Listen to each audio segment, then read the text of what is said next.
Generally, when you talk about reincarnation, the first response I get from most Jews is, we believe in that. Isn't that some Eastern religious systems, Buddhism and other ones that believe in reincarnation? Is that really a Jewish idea?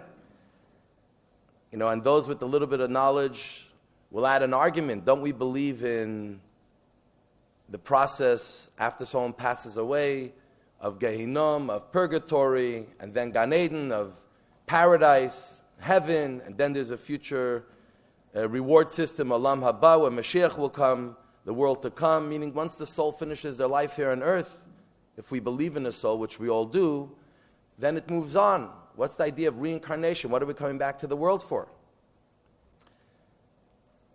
And actually, the early Jewish philosophers, Reb Sadia Gaon, most quoted, lived over 1,000 years ago, they categorically held that the reincarnation is not part of Jewish belief. Some were kind enough to say that we have not seen it yet.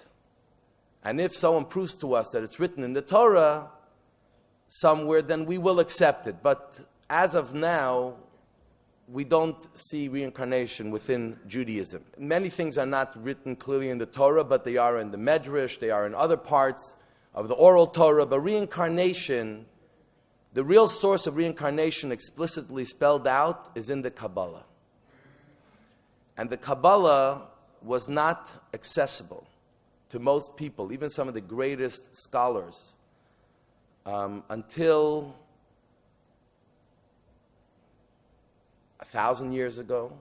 We know Rabbi Shimon Bar Yochai, who lived after the destruction of the Second Temple, was the one who wrote the Zohar, but it was still a very hidden book that very few people in each generation had studied, and they definitely did not share it with anyone else. And many of its ideas as well was not shared. In the Spanish era, Nachmanides, we'll talk about him soon, a little bit before, the Kabbalah started to come out a little more. More scholars were aware of it, got to know some of its content, and that's where really reincarnation is talked about in greater length. And the one who really brought it to the fore was Rabbi Isaac Luria, the Arizal. And Rabbi Isaac Luria, who did not write his own teachings, he had his student in the few years he spent in Tzfat, Israel, Reb Chaim Vital, who wrote his teachings, and there is one of his books is called Shar HaGilgulim. It's called The Gates of the Gilgulim of Reincarnation, and he talks about reincarnation in great depth, much more than we're going to cover today. And that is really where reincarnation became part of the Jewish, accepted as part of the Jewish belief system. And today, really, you won't find, I just heard today an Orthodox rabbi said he doesn't believe in it, but generally you won't find across the board, you won't find anyone really who will deny that reincarnation is a part of Jewish belief system. So what we're going to discuss today is, what is reincarnation all about? Number one, what's the place of reincarnation? If we do have a full system, and we're very well aware of reward and punishment in heaven, punishment is part of a rehabilitation of the soul until it comes to its final place in Gan Eden, in paradise. Then we have the ultimate reward, the Mashiach will come. What do we need to come back in this world for? What is reincarnation all about? Buddhism believes in fatalism, that a soul just has to keep on going in circles, goes in one body, out of the body, comes back in another body, and this continues indefinitely. But we have a system of what happens to the soul. So where does reincarnation fit in the Jewish way of belief? And once we do believe in it, does it happen to everyone? Or are there only specific situations where reincarnation will happen? As well, why in the Torah, until the Kabbalah sort of revealed it, why in the Torah is there no hints and nothing written about reincarnation if it's such an important part of the process of the soul that we all possess? And more importantly, why don't we have any inkling of what went on in our previous lives? Now, everyone's familiar with the book, Many Masters, Many Lives, from Dr. Weiss, written in the 80s, where, as a psychologist, he ended up working with one of his patients through hypnosis, and that's when the woman started to talk about her previous lives. And then the masters who were involved in their lives, and she even revealed to him about his life, were brought reincarnation to the fore, and suggesting that through hypnosis and other ways you could actually access who you were in a previous life. But we don't really believe in, that we're not going to really access who we were in a previous life, and why not? That's what we're going to try to get into today. So let's start from the beginning. What place does reincarnation have? So for Jews, the soul is in heaven, gets placed into a body with a mission. The mission is that this soul, which is spiritual, will come into a body, a physical body, imperfect, in an imperfect world, and during its lifetime will elevate the body that it's in through following the Torah, commandments God had given us, living as a Jew, a proper Jew, and in turn elevate the world that we come in contact with as well. And once a person finishes their mission in life, then the soul goes up to heaven for its second chapter. Now that it's gone through the experience of life in this world and its gains, it has to go through some process of cleansing itself, rehabilitating itself from some of the sins it may have partaken of, or just in the environment that it's in, which is negative and evil. And then it can go to Gan Eden, but at a higher level because of its experience in life. And that's where it stays until when Mashiach will come, when the soul and body will be reunited, because the body at that time will also be fully refined, and we will be in a perfect state, the world and the person. Reincarnation comes in because sometimes our mission on earth has not ended. Though our life has ended, the person's life, the mission has not ended. And that could be broken down into several parts. One is, and the Alter Rebbe and Tanya, in the book of Tanya, talks about it at length, that every soul needs, when it comes down to earth, to have self-actualization. What does that mean? The body consists of 613 parts, 248 limbs, 365 veins and other arteries. And that is why we have 613 mitzvos, 613 commandments, 248 positive, 365 negative, corresponding to the body parts. And the soul also has those 613 parts. So the soul coming into the body through the fulfillment of the mitzvos, of the commandments of God, is elevating every single part of the body, which the ultimate goal is to infuse the body totally with godliness, and the body should be only full of holiness and get rid of all its negativity and negative physical aspects. This is the mission of every soul coming to earth. In reality, most people cannot or will not fulfill all the 613 commandments in one lifetime. It's just not possible. Just simply today, we live in a time when we don't have, many mitzvahs don't apply because we don't have the temple. Many of us don't live in Israel, so many of the laws related to Israel do not apply to us. All the laws related to the temple, the sacrifices and everything else around it also do not apply to us.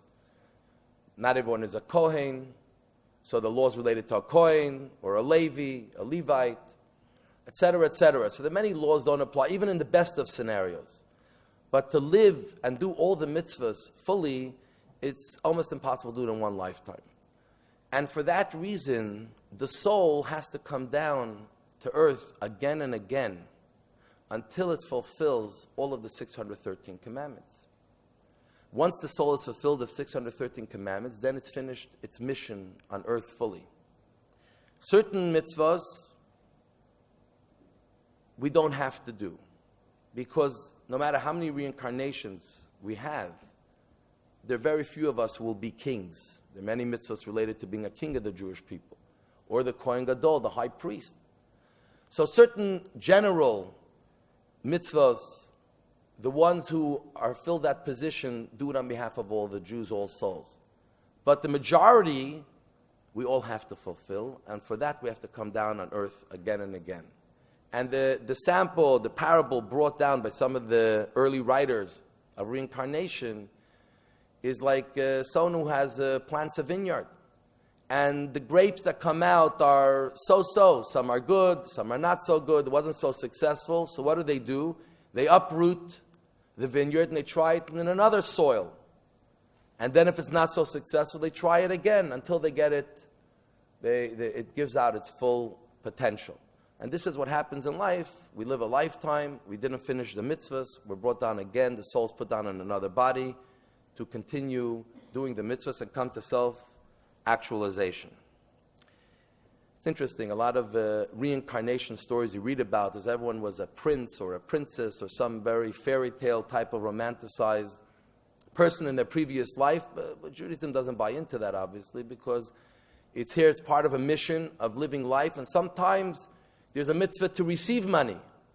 So sometimes in life we may have to go through harder times where we have to be on the receiving end of charity. And sometimes we're giving the charity, hopefully more of that than the other. And there are many different aspects of life where we have to come down again and again. And that is the majority of reasons of why there's reincarnation, why most souls are coming again and again. So it's not indefinite. At some point, the soul has fulfilled all the commandments, and the soul has finished its mission on earth. But then there's another one, and this is very interesting. The other reason we have reincarnation is to rectify a sin. A sin that had been done here on earth has to be rectified. Now, you will ask, everyone sins. We're all imperfect people. We all sin. We all do things that are not 100%.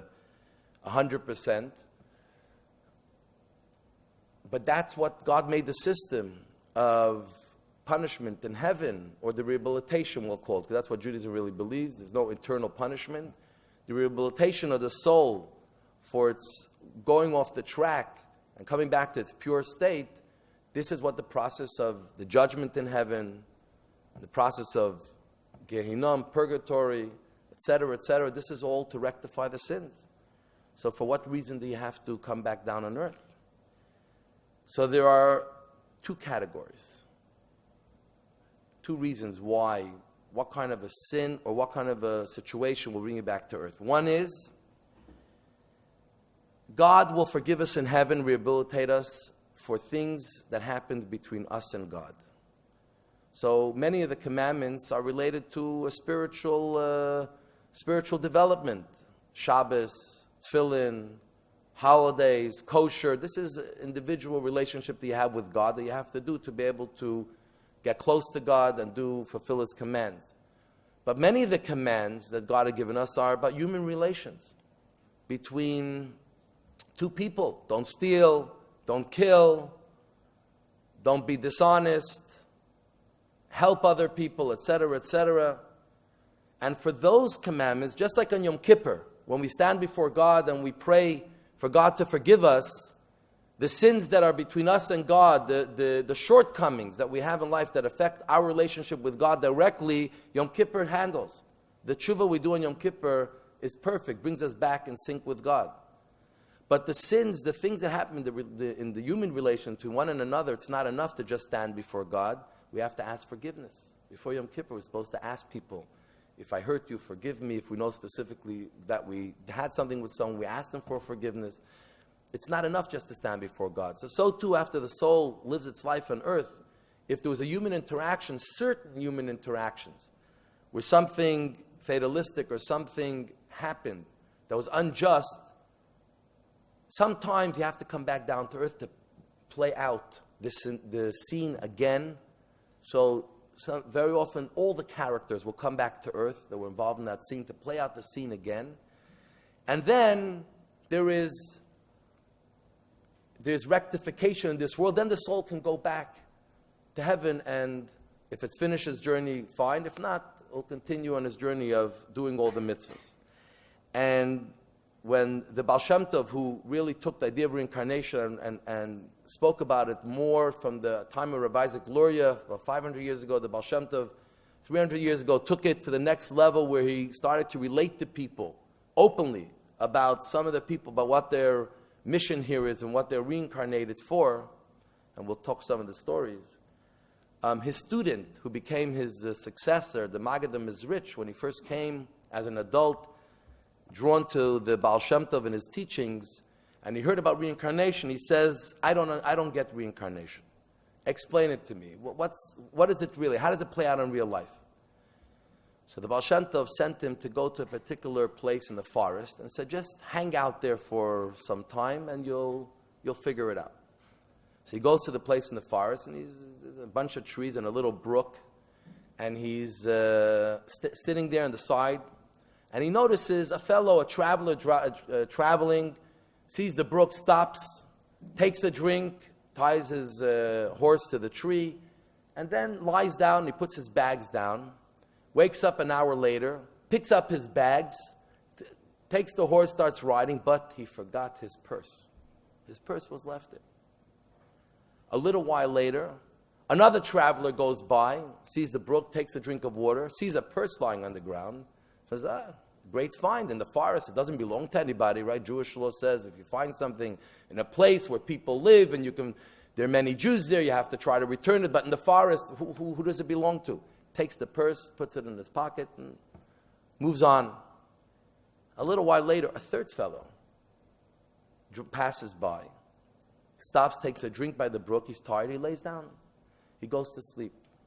While he's sleeping, the first fellow who left his purse must have realized he forgot his purse. He comes back. He sees a guy lying there, and the purse is nowhere to be found. So he right away suspects that this guy stole his purse. He started to beat him up.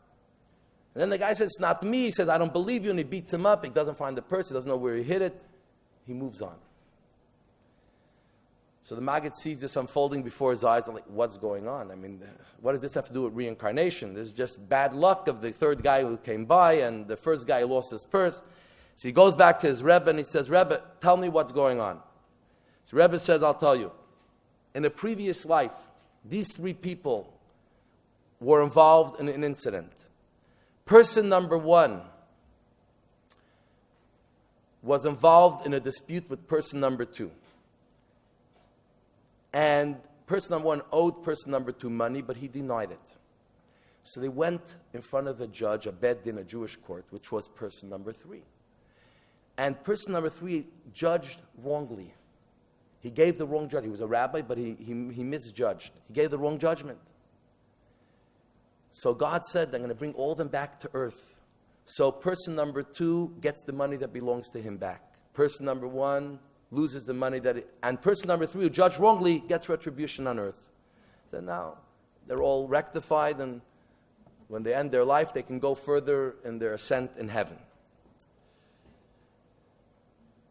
Then there's another type of rectification, and that is sometimes a tzaddik, a great person, who may have done something that to the average person is not considered a sin, but to someone who's on the greatest level of holiness and coming to Gan Eden, to paradise, deserves to be on the highest levels with Moses, Moshe Rabbeinu, and all the greats. But something they did in their life, or something that happened in their life, is holding them back from attaining that level. Not it was a sin, but an event that happened, or some situation they were in, or some circumstance. So they come back down to earth to rectify or to relive that part of their life where something went wrong in a pure state now, and then they can go to the highest levels. And again, we have a beautiful story from the Baal Shem Tov which describes this. And the story goes how there was a couple who couldn't have children. And they came to the Baal Shem Tov as followers of the Baal Shem Tov, recognizing his great powers, to please pray to God that they have a child. There's nothing more in the world they want than to have a child. And the Baal Shem Tov did not respond. And they came back the next year again and they asked for a child. Baal Shem Tov did not respond. A few years this happened, no response. The couple is getting very worried because they're getting older in age and there's not much time left. We don't have all the medical advances we have today. The time is running out, and if they don't get a blessing very soon, it's not going to happen. So the next time they came to Mezhebush, to the Baal Shem Tov,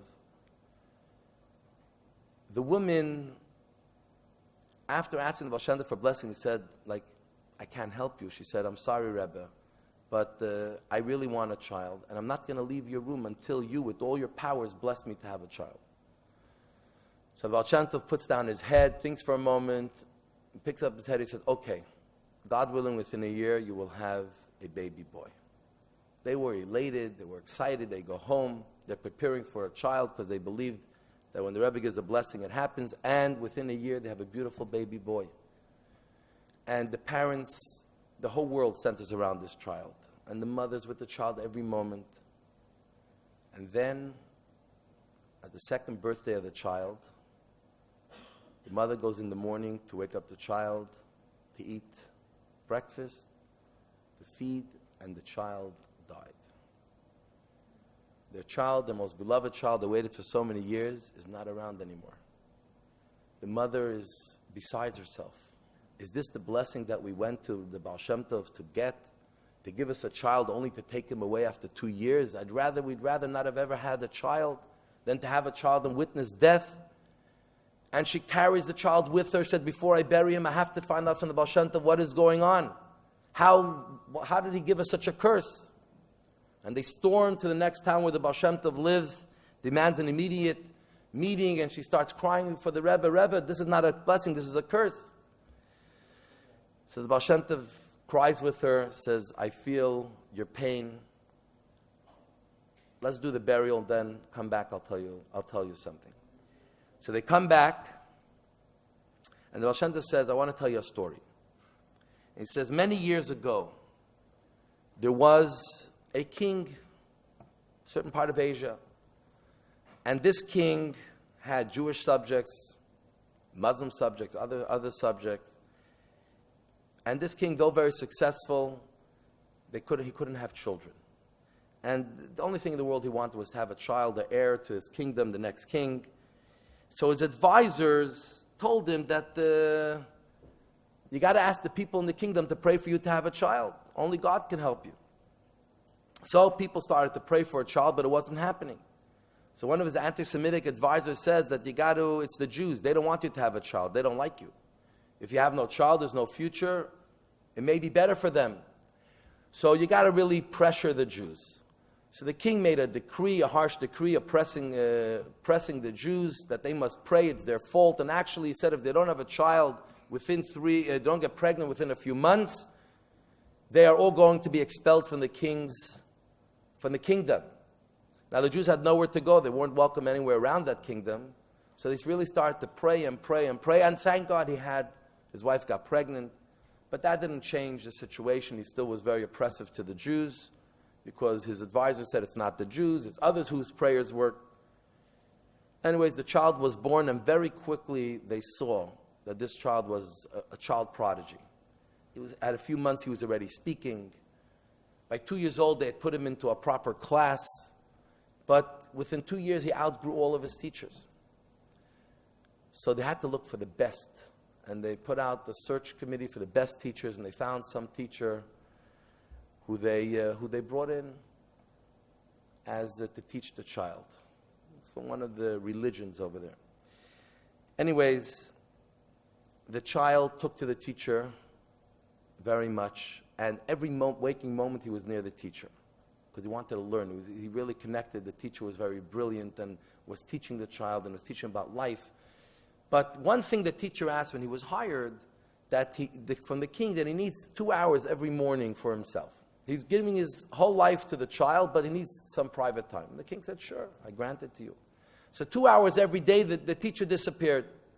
And the child was very inquisitive, couldn't understand, why can't I be with him all the time? What is he doing? And his curiosity took him over until he decided he found one of the guards who let him into the room a little early to hide in the closet to see what does the teacher do when he hides himself in his room. And the kid notices through the little keyhole in the closet that the teacher takes off all of his religious symbols, and then takes out a bag and a shawl, puts on the shawl, then takes out 2 black boxes and straps, and he's putting this on. This kid never saw this before in his life.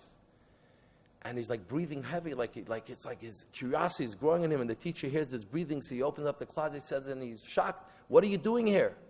This is my private time, you're not allowed to be here. If you tell the king what I'm doing now, I'm going to be fired, and who knows what else will happen to me."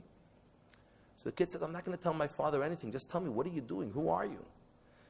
So he told him that he's a Jew, and his father was very oppressive, and he had to undertake to be like it's another religion to stay alive.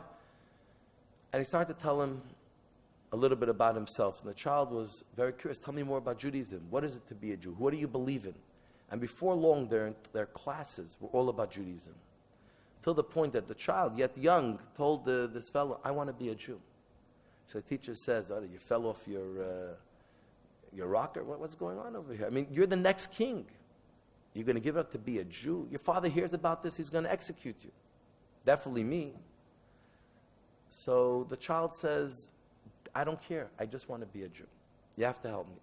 So they devised a plan where the teacher convinced the father that the child is smart, he's growing up, he has to learn how to run a country. So they're going to take a world trip for a few years to see how other kingdoms work, and then he'll come back and he'll be well versed in understanding what's in it for his job.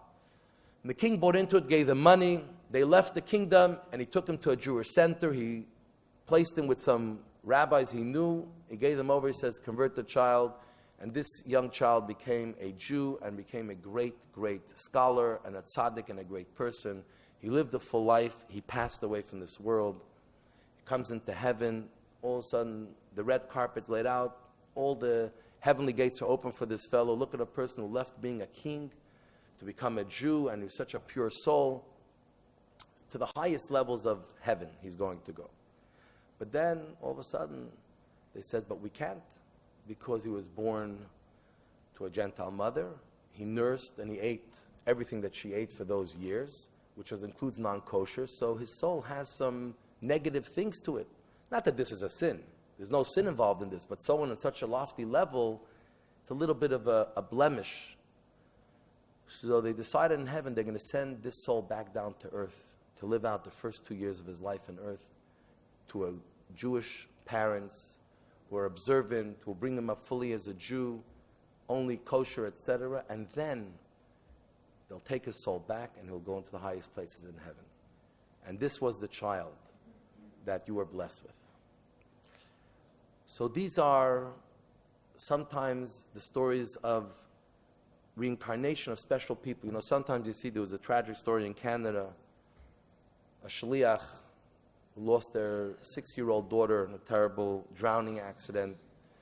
And, they have beautiful children, several beautiful children. But this child that unfortunately drowned, passed away at such a young age, was like the light of the family, was an unusual child. And sometimes you hear how sometimes some people who are taken young, I've seen some people who passed away young, and there's something unusual about them. There's some special soul that they have.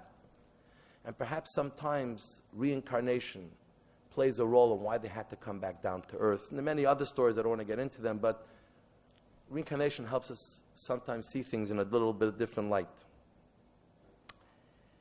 A third reason, much less, is the soul will come down here not for their own self-actualization, not even to rectify sin, it's for the public good. It's for public benefit. And that is that a soul comes down on earth in a selfless manner to be able to help other souls achieve an elevated life. Sometimes you find people who are mentally disabled, or have other types of illnesses, where sometimes you wonder, what's their purpose here on earth? Or someone gets into a difficult stage in life where they have no ability to do anything, and you wonder, what's the quality of their life? But sometimes the quality of the life is that through this person, many other people become much better people. And, we have a niece my brother and sister-in-law, their 9th child, was born Down syndrome. And it was a very unknown to them until the birth. It was very shocking initially. But they quickly embraced God's blessing. They called her actually Bracha. This summer, very soon, is her Bas Mitzvah. Because they felt this is a blessing from God. And to their family, and to a certain extent to the larger family, what this child has done to bring out the humanity, the sensitivity for those around them, it's incredible to see the blessing she has brought into home, what she has brought, the light she has opened up. None of the other children, as talented and as great as they are, did anything like that. Sometimes these souls are souls that agree to come down to earth just to allow us to become much more sensitive to other people and to elevate our soul. So these are some of the reasons that are given for why reincarnation can happen. Now, it's interesting, Nachmanides, who was a Kabbalist, he actually explained one of the most difficult laws or mitzvahs through reincarnation. There's a law in the Torah called Yibum. Yibum is levirate marriage. So if someone is married to a woman and he dies, unfortunately, childless. So the mitzvah is that the brother of this fellow should marry this woman. Now, it's an interesting law because in Jewish law, this is incest. You're not allowed to marry someone who's married to a family member. But yet, here the Torah says it's a mitzvah. Now, the Torah gives a way out. If the person doesn't feel comfortable, chalitza, they can sort of divorce. But they're bound to each other until they either marry or divorce. And Nachmanides explains what is behind this idea. So he explains it through the story in Genesis and Bereshis of Yehuda and Tamar. I don't know how many of you are familiar with the story of Yehuda. Judah, after they sold Joseph, he felt bad about what he did, and he ran away and he married a woman, and he had 3 children, Onan, and Shelah. Marries this woman, Tamar. A very special woman. But he dies young without children. Yehuda knew already about the laws of levirate marriage because they were knowledgeable of the Jewish laws. And he had his younger son, Onan, marry Tamar as per the law of levirate marriage. Marries Tamar, but he doesn't want to have children with her. He also dies young. There's a 3rd child left, a young one, Shelah. Yehuda doesn't want Shelah to marry Tamar. He's too young, so he pushes her off. She realizes after a while that Yehuda maybe never wants Shelah to marry her. So she ends up getting dressed up as a prostitute, even though she was a great woman. She heard where Yehuda was traveling, and she lures him into a relationship. And that relationship, that one-time relationship, turns into twins that she has, Peretz and Zarach. And Yehuda later acknowledges that there is children, and he embraces her, fulfilling the levirate marriage, which after the Torah was given, a father-in-law cannot marry her, but before the Torah was given, that restriction wasn't there. So what was the story? What was the story and what's levirate marriage? So he explains like this. What happens? Sometimes a person passes away young because they got off to a bad start in life, something went wrong, and they're just going in the wrong direction. So sometimes God will take the soul from earth and replant, like we said before, replant the soul back on earth to give it a second chance. So if someone dies childless, meaning they don't leave a future, they're at the end of the line, then that must be that they really need a reincarnation. Who better to reincarnate the soul than the wife who he was married with, his closest kin, his brother, who carries a lot of the genes, spiritual and physical, of himself. And that's what they marry, so the child is a reincarnation of the brother that died. So what happened was, Onan, the heir died, Onan gets married, but Onan knows that he's going to bring in a child into the world that's not going to represent him, it's going to represent his brother. He wasn't interested. I want to bring my child into the world. I don't want to bring my brother's child into the world. I don't want to bring his reincarnation. So he also didn't want to have a child. And he died. Now Yehuda was scared that his 3rd son will have the same challenge and will not be able to stand up to the challenge, so he sent Tamar away. But Tamar also knew the secret of reincarnation, and he knew that Er and Onan came from Judah. They were great souls, but they somehow messed up on earth. So she died. She was desired so much to bring these souls back down to earth. So she came up with a plan of how she will lure Judah into a relationship, and out of that relationship was born Peretz and Zarach, who were the reincarnation of Er v'Onan, and they were great people. Actually, Mashiach comes from that relationship. So that explains one of the mitzvahs in the Torah, which is a mystery. Er and Onan. The Arizal, Rabbi Isaac Luria, he mentions actually some reincarnations. In his book, Shara Gulgulim, the Gates of Gulgulim, he mentions various reincarnations. I just want to mention a few.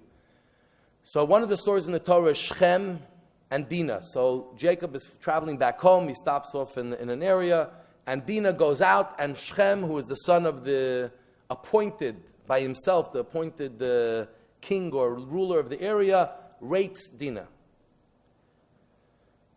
Yaakov and his children end up making a pact that if they circumcise, they'll accept them, but his two sons, Shimon and Levi, kill the whole city. Now, something was very wrong. That Dinah, who was a noble woman from a priestly family, from Jacob, Abraham, Isaac, Jacob's family, was raped by this nobody. It just doesn't make sense that a nobody, his father made himself the ruler, but he had no real royalty and nobility in him. How does this person come and... So, Shechem's soul came back a few generations later in the body of Zimri. In the body of Zimri ben Salo. Zimri was the leader of the tribe of Shimon, who at the time, Midian, by the suggestion of Bilam, the Midianites sent out their women to lure Jewish men into a relationship and to bow down to idols as a way of destroying the Jewish people, after his cursing didn't work. Zimri ben Salu, unusual to have a leader who was a fine person, fell into the trap and ended up being lured by one of the princesses, Kazbi Basur. And he ended up having, parading her around. This is my woman. To the point that it created such havoc within the Jewish people that Pinchas killed Zimri ben Salu. So now Shechem came back as a soul that belonged to nobility. So at least the sin happened from nobility to nobility. Now Pinchas, who survived, God actually blessed him, came back as a reincarnation, according to most, in Elijah the prophet, Eliyahu Hanavi. Elijah the prophet lived in the time of Achav when idol worship in the first temple was rampant. Achav had a wife, Izebel. Izebel chased Eliyahu his whole life trying to kill him. Izebel was a reincarnation of Kazbi Basur, who Pinchas killed before. You follow it a little bit? So, one of the interesting things we see is that reincarnation helps us see the continuum of life. To us, we live, every generation is its own, is its own time, and it's disconnected except from our parents. But really, to God, there's one long thing going on, and in every generation is connected in one way, something that happened before. Okay, so another thing, the Inquisition. There was a period of time from the Crusades to the Inquisition where there was an unusual period of a few hundred years where, though we lived under oppression for many years, and though we lived through the most difficult times and dictators and people who made our lives miserable, but during those few hundred years, there was immense pressure on the Jewish people to convert to Christianity. That didn't exist at any other time with such immense pressure and such a prolonged period of conversion. Now, though we know about the Marranos and there were people who converted, but the truth is that most people did not convert. Most Jews were ready to die at the stake. Most Jews gave everything up to run away and not convert.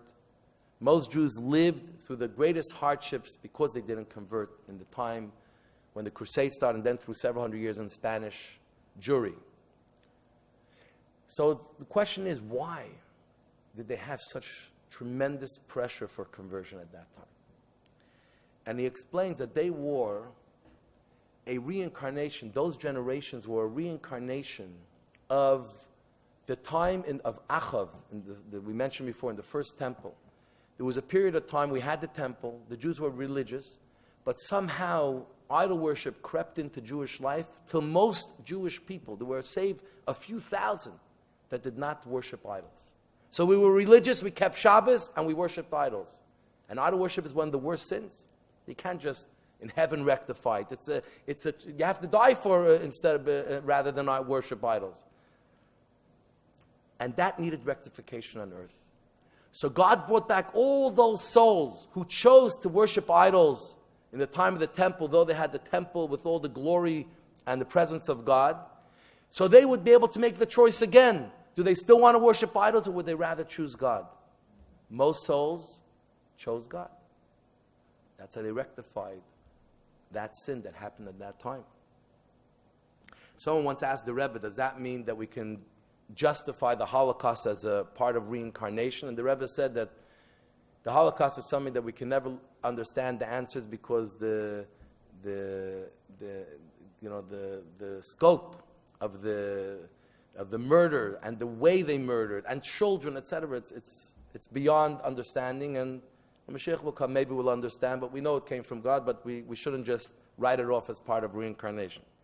Another thing we're going to read in Yom Kippur, the 10 martyrs, Rabbi Kiva, one of the famous ones, Rabbi Chanina ben Tradian, Yishmael ben Elisha. So these were great martyrs after the time of the destruction of the Second Temple. They chose the 10 best rabbis over a period of some 30 years. And each one they tortured in a unique way, in a terrible, terrible way. And he explains that these were the reincarnations of the souls of the brothers of Joseph who took part in selling him, which never had rectified. We never found that they really were punished, or we found that they regretted, but we never find the full circle was closed, and they came back down. And that's why God said to the Kohen Gadol, Yishmael ben Elisha, when he went up to heaven, he says, so God, they want to kill us all. What do we do? Do we hide? Do we fight? God says you got to accept it. It's part of the plan. And that was because they were a reincarnation. It said actually that the generation of Mashiach's coming, what the Rebbe said, we're in the generation, we're in the cusp of the coming of Mashiach, is a reincarnation of the generation that left Egypt. Now the generation that left Egypt, many Jews didn't leave Egypt. They didn't want to leave Egypt. They didn't believe. They didn't have faith. So we have to, in our generation, come back to embrace the wanting to go out of this exile with Mashiach. And that's why, interesting, everything that happens in the world falls somewhere in Torah. That's why the feminist movement begun in our era. Because in the time of Egypt, who were the ones that held the Jewish people strong? The Jewish women. The women were the ones that held the Jewish people strong. It was their power. So now as we're getting close to Mashiach, the women are emerging again, obviously within the rules and the proper way of Torah. You see here by the retreat so many women speaking and inspiring. This is their moment, because that's what's going to help us get out of exile as well. And so besides the fact that this helps us understand how really we don't understand how God runs the world. We don't know what's going on around us. And a lot of things that are happening, there's a plan going on that's way beyond whatever we can ever understand. And that's why in Torah it doesn't talk about, in any parts of the revealed Torah, it doesn't talk about reincarnation. Because all it can do is possibly confuse us and interfere in what we have to do. That's why we have no recollection of our previous lives. Because the only reason we come back down to earth is to rectify by our own free will what we did wrong in our previous life. And there's a great story with the Baal Shem Tov. How a fellow who was not the follower of the Baal Shem Tov heard of the Baal Shem Tov, a great rabbi, a great man, and he wanted to meet him to test himself, a wealthy fellow who traveled around the business, was knowledgeable in Torah. Is he real? So he passes by Mezhebush, his town, and he gets an audience. He goes into the Rebbe, and he sits down to the Rosh Hashanah, says, what can I do for you? So he says, listen, I'm traveling by, I heard many things about you. I wanted to have a little discussion in Torah to see your power in Torah. So they had a few-minute discussion, but the Rosh Hashanah had no time to just sit and discuss with this fellow Torah. He had a lot of things waiting. So he tells the fellow, do you mind if I tell you a story? So the guy says, no, I'll be happy to hear a story. So he says, many years ago, there were two kids born into a certain town who were best friends. From when they were young, they were best friends. And their friendship was as tight as ever. Came time of marriage, and they each married a girl from a different area. But before they moved out to their father-in-law's homes, they made a pact that they are brothers. And whatever happens in life, they are brothers. Even though they're going to be distances away, they're going to be in touch with each other, they're one. Anyways, they both go out in life and they both become very successful. One of them, we'll call him Reuven. At some point, business turns bad and very shortly loses all his money, falls into great debt, and he doesn't know where to turn to. So he remembers, I have my brother. Let me go and check him out. I'm sure he'll be able to help me. He knew that he was successful. So he goes to this fellow called Shimon. He goes to him, knocks on his door, very heavy shoulders with his burdens and his debts. And he says, is Shimon here? So the household help says, sure, we'll call him. He calls Shimon, comes downstairs. Reuven, they hug each other. How are you? And they're talking, invites him in, and gives him tea and coffee. Then after he takes care of him, he says, do me a favor. You didn't come here just to say hi. What's going on? He told him this whole story. So Shimon says, listen, you're my brother. Stay here and I'm going to help you. He calls in his accountant. He says, count up my assets. He counts up his assets. He says, Reuven, you're my brother. 50% of what I own goes to you. And he takes a sack of money. He says, one day if you have money, you'll pay me back. Reuven is excited. He goes back, pays up his debt. He starts business again. Shimon, now his turn in life. Things go bad. He needs money. Where's he going to turn to? No one in town wants to lend him money. He goes to Reuven. Comes to Reuven. He sees he built himself up again, a beautiful mansion. He knocks on the door expecting he's going to take him in. And he knocks on the door. By now it's a long trip, muddy shoes. And the household help opens a little window on the door. Who are you here for? He says, I'm here for Reuven. Reuven, he has no time to see anybody. You want money? Here's a little note, $18. The guy said, no, Reuven is my brother. You have to let me in. He knows who I am. The guy said, I'm sorry, we don't let anyone in. And he starts banging the door. And where's Reuven? So Reuven hears the commotion. Comes downstairs and he sees a guy with dirty shoes, torn clothes. And he starts screaming at him, what are you making my carpets dirty? Get out of here. He says, Reuven, don't you recognize me? I'm your brother. He said, I don't know who you are. Here, you want some more money? Here's another $18. And he sends him off. The guy was so shocked. How his friend, his brother, who he just helped a few years ago, sent him away. And he was hungry and that he died. A few minutes later, he died. They come to heaven. Reuven and Shimon come to heaven. Shimon a tzaddik, he helped his friend. He has to go straight to the Gan Eden. But Reuven, the way he behaved with such no gratitude, no thanks, no, he has to go to purgatory, to hell. So Shimon says, no. This is my brother. He's my friend. You can't just send him there. He's my brother. I cannot see him go to Gehinnom. So in heaven, they started to look at the case. They said, okay, we're going to put you both back on earth.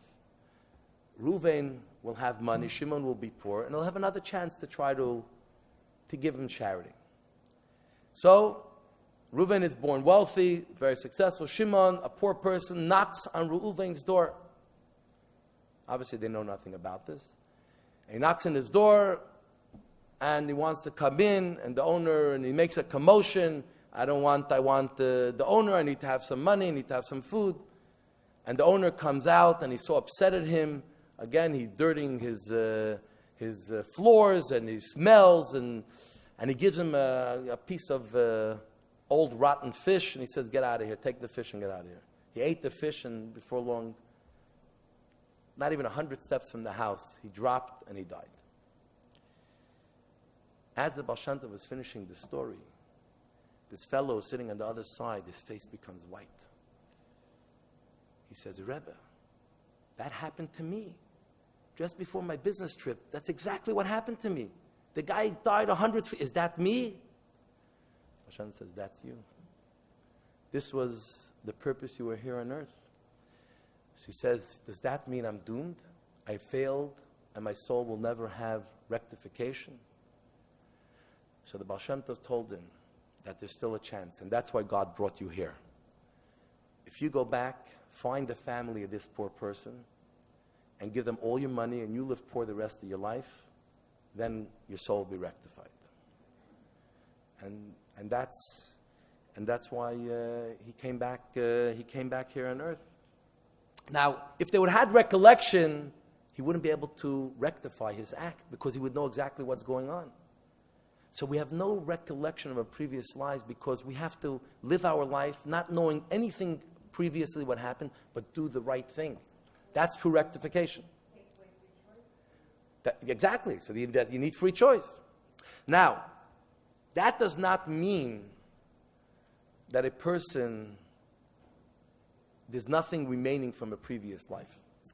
And sometimes you find that people have knowledge of ideas. Somehow intuitively they have knowledge of ideas, sciences or other knowledge or of places. They never visited, but some of them have an intuitive knowledge of a place, of languages.